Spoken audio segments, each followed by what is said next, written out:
So at its core, air traffic control, or ATC, is a layered system of humans supported by technologies. You got controllers who could juggle workloads, situational awareness, handoffs, radar inputs, weather, separation standards, and all that happens in real time. And from a business standpoint, there's challenges. The staffing challenges matter, and we've all probably lived there, particularly this year, right? And when these short staff issues happen, which has been a recurring issue, right? Delays increase, upwards of 20 to 30%, even in some, massive points where we had, huge transfer flights, things like that happen. And that's hundreds of millions of dollars of value that's lost across not only airlines, but thousands of flight hours that's been lost even for military applications, right? And then you got the people piece of it, and the integration is another challenge. You got different radars, SDBs, ADSBs, voice switching, data links, and all that it has this thing called interoperability that must occur. And you need to keep that up to date, keep the upgrading, and that's consistently changing the radios out, looking at the avionics, working through the data links. What's the communication infrastructure backbone of each aircraft? And that can run, upwards of $300K per aircraft, depending on how massive the platform. So, but the ROI in it is massive if you're able to mitigate these things along the way.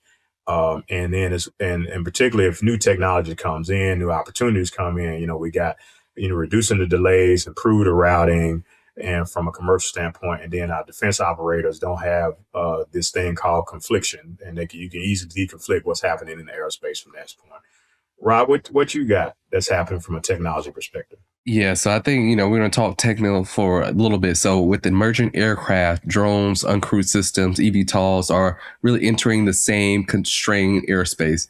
And that integration requires them to really have uncrewed traffic management, detect and avoid communication, digital IDs, priority rules, and then that shared situational awareness. And a lot of these are really creating new revenue streams. So data services, traffic management subscriptions, cybersecurity layers, and every one of these vehicles will require constant digital communication, meaning the entire ecosystem gets more complex and then also more valuable for customers, subcontractors, and others. Right. So this is the part where if you're in this space, particularly from a business standpoint, if you pick one of those 5 things that that can be your niche market specifically.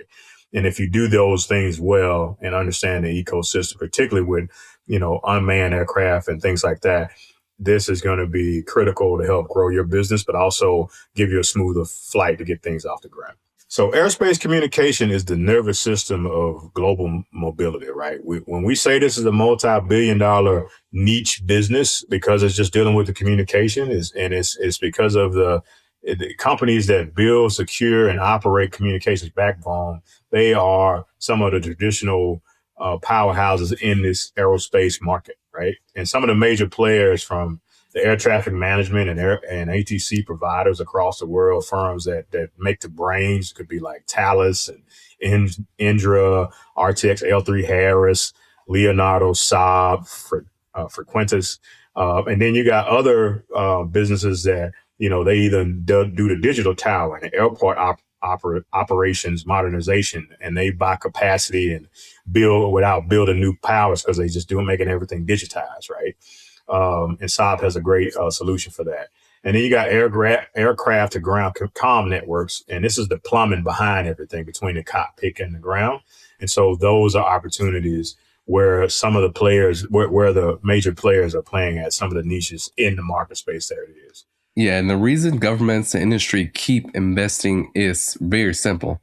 You can't scale air traffic on voice and legacy infrastructure alone, especially with this weather volatility that we noticed drastically over the past few years, staffing constraints, and then also more aircraft in the system.